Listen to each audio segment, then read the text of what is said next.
श्री हरिमा जी महाराज की जय। देखिए, आज हम चर्चा करने वाले हैं श्राद्ध के ऊपर। श्राद्ध कितने प्रकार के हैं? वैसे 96 श्राद्ध होते हैं। श्राद्धों की संख्या पूरे वर्ष में 96 है। 365 दिन होते हैं और श्राद्ध 396 दिन होते हैं, मतलब 365 दिन और कुल 96 श्राद्ध। उसमें से मुख्य रूप से जो श्राद्ध हैं वो हमारे आश्विन कृष्ण पक्ष में आते हैं, और जो पूर्णिमा का श्राद्ध है वो हम इन श्राद्धों में गिनते हैं और करते भी हैं, पर ये प्रोष्ठपदी श्राद्ध में आता है।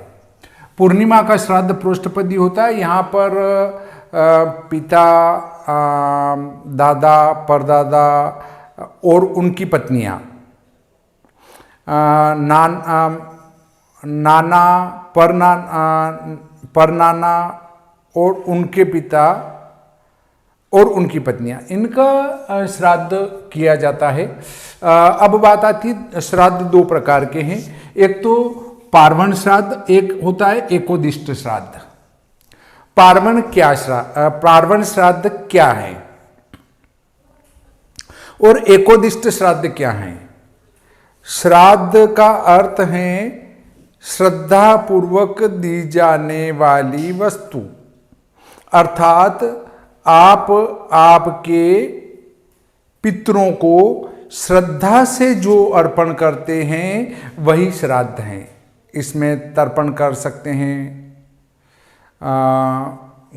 गोमाता को घास डाल सकते हैं, इसमें अनाथों को भोजन दे सकते हैं, गरीबों को भोजन दे सकते हैं, वस्त्र दान कर सकते हैं,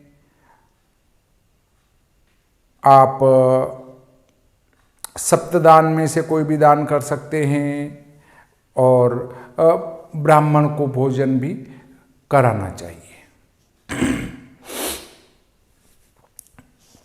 देखिए, सामान्य वे में हम श्राद्ध का भोजन कर लेते हैं, परंतु श्राद्ध के भोजन का प्रायश्चित बहुत बड़ा है। गायत्री मंत्र के जप करने होते हैं, तब जाकर वो श्राद्ध के भोजन को हजम कर सकता है व्यक्ति। श्राद्ध का भोजन तो ही हजम होगा जब वो गायत्री के जप करेगा, अन्यथा वो आपके ऊपर सवार हो जाएगा। इसलिए सामान्य वे में आजकल पंडित भी भोजन करने से कतराने लगे हैं, और ब्राह्मणों ने भी अपनी स्थितियों को देखा, सोचा और भोजन करना बंद कर दिया कि लोग भोजन जब श्राद्ध आता है तो हमें याद करते हैं और बाकी हमारी निंदा करते हैं बाद में कि ब्राह्मणों को फालतू क्यों खिलाया जाए, गरीबों को भोजन कराओ। तो भाई तुम गरीबों को भोजन कराओ, हमें मत कराओ। देखिए, श्रद्धा पूर्वक दी जाने वाली वस्तु ही श्राद्ध है। दिखावे के लिए कुछ भी नहीं करना चाहिए। इसमें पार्वण श्राद्ध वो है जो पिता, दादा, परदादा और इनकी पत्नियां, अर्थात माता, दादी और परदादी, नाना, परनाना और उनके पिता और उनकी पत्नियां, इनका श्राद्ध पार्वण विधि से किया जाता है।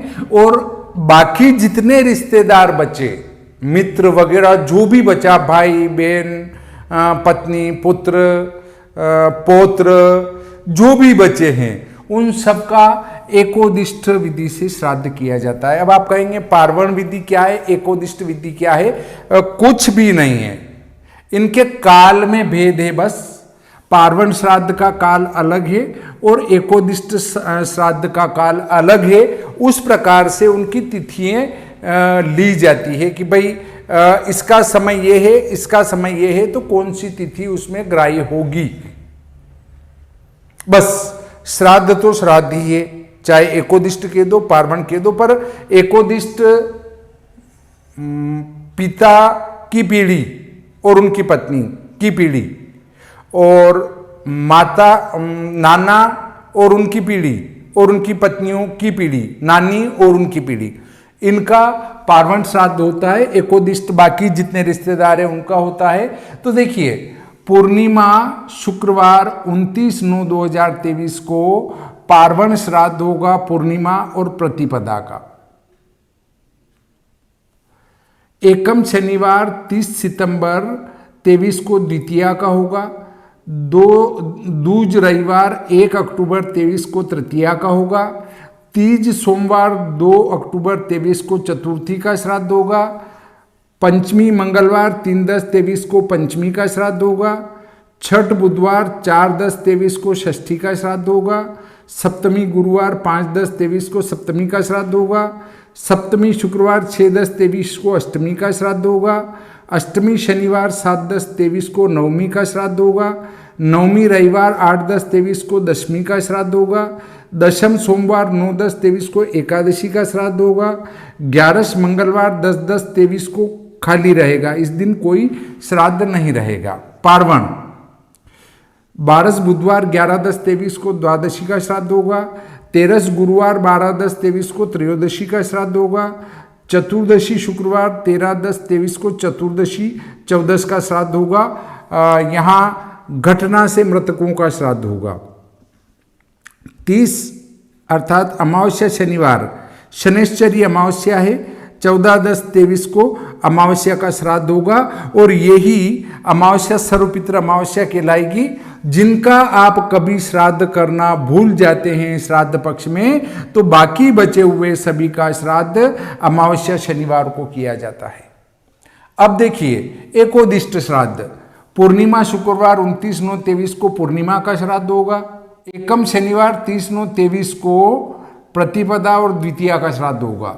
यहाँ पूर्णिमा प्रतिपदा का श्राद्ध पूर्णिमा को था पार्वण में, और यहाँ एकोदिष्ट में पूर्णिमा का श्राद्ध ही था। और यहाँ एकम शनिवार 30/9/23 को द्वितीया का श्राद्ध था पार्वण में, परंतु यहाँ पर प्रतिपदा और द्वितीया दोनों का श्राद्ध था। अब द्वितीया रविवार 1/10/23 को तृतीया का श्राद्ध है। तीज सोमवार 2/10/23 चतुर्थी का श्राद्ध है। पंचमी मंगलवार 3/10/23 को पंचमी का श्राद्ध है। छठ बुधवार 4/10/23 को षष्ठी का श्राद्ध है। सप्तमी गुरुवार 5/10/23 को सप्तमी का श्राद्ध है। सातम शुक्रवार 6/10/23 को अष्टमी का श्राद्ध है। अष्टमी शनिवार 7/10/23 को नवमी का श्राद्ध है। नवमी रविवार 8/10/23 खाली है इसमें। दशमी सोमवार 9/10/23 को दशमी का श्राद्ध है। 11 मंगलवार 10/10/23 को एकादशी का श्राद्ध है। 12 बुधवार 11/10/23 को द्वादशी का श्राद्ध है। त्रयोदशी गुरुवार 12/10/23 को त्रयोदशी का श्राद्ध है। 14 शुक्रवार 13/10/23 को चतुर्दशी का श्राद्ध है। और अमावस्या शनिवार 14/10/23 को अमावस्या का श्राद्ध है। देखिए, पार्वण और एकोदिष्ट में भेद केवल एक तो पूर्णिमा और प्रतिपदा का है। यहाँ पर पूर्णिमा वाले दिन पार्वण में पूर्णिमा प्रतिपदा का है, और एकोदिष्ट में केवल पूर्णिमा का है बस। और यहाँ पर पार्वण में द्वितीया का है दूसरे दिन, और यहाँ प्रतिपदा द्वितीया का दोनों का एक साथ है। बस ये एक तिथि का भेद यहाँ आ रहा है। बाकी देखिए, तृतीया का श्राद्ध चतुर्थी, पंचमी, षष्ठी, सप्तमी, अष्टमी, नवमी, दशमी तक फिर सारे श्राद्ध एक जैसे हैं। यहाँ पर एकादशी का श्राद्ध इसमें आ जाता है, परंतु यहाँ दशमी का श्राद्ध आ जाता है, इसमें खाली है। और यहाँ एकादशी का है, यहाँ दशमी का है, और यहाँ खाली है, और यहाँ एकादशी का, फिर ये एक जैसे हो गए। तो केवल 2, 3, 4 तिथियों में आपको ध्यान रखना है। अगर आपके भाई वगैरह या किसी रिश्तेदार का आप श्राद्ध करना चाहते हैं तो वो एकोदिष्ट विधि से करेंगे। अब बहुत सारे ये कहते हैं कि पंडित जी, मैं तो मेरे पिताजी और दादाजी को गया जी छोड़ के आ गया। बहुत बढ़िया किया साहब, वो पशु थे जो छोड़ आए, उनको बांध के ले गए और वहां छोड़ के चले आए। तो पहले तो इन लोगों को बोलना सीखना पड़ेगा। उनको छोड़ना नहीं कहते, वो पशु नहीं थे जो आप यहां से उनको बांध के ले गए और वहां छोड़ के चले आए।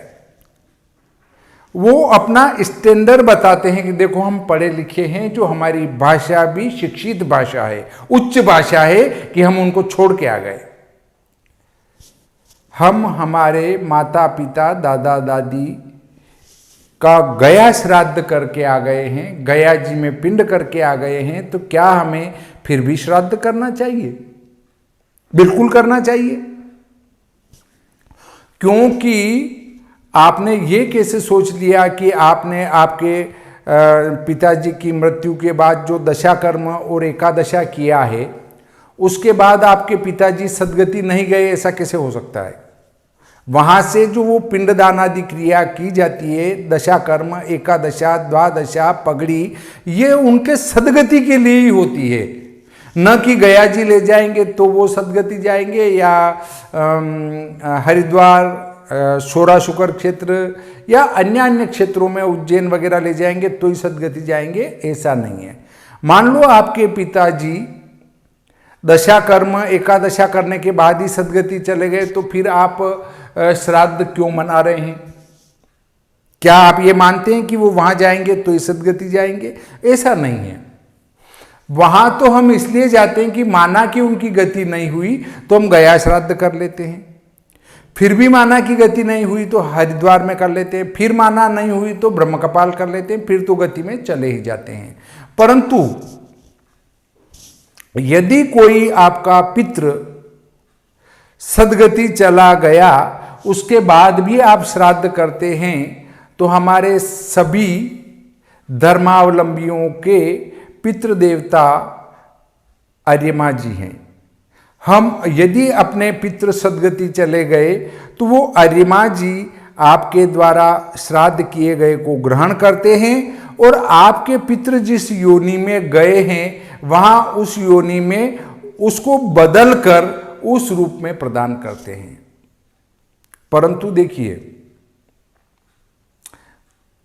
ब्राह्मण से ईर्ष्या करने वाले ब्राह्मण को भोजन कदापि न करावे। कि साहब ब्राह्मण को खिलाएंगे जो क्या उनका पेट क्या लेटर बॉक्स से जो सीधा उनके पेट में चला जाएगा? नहीं, आपकी श्रद्धा है, भोजन कराए, परंतु विप्र देवताओं की मजाक पट्टी कदापि न करें।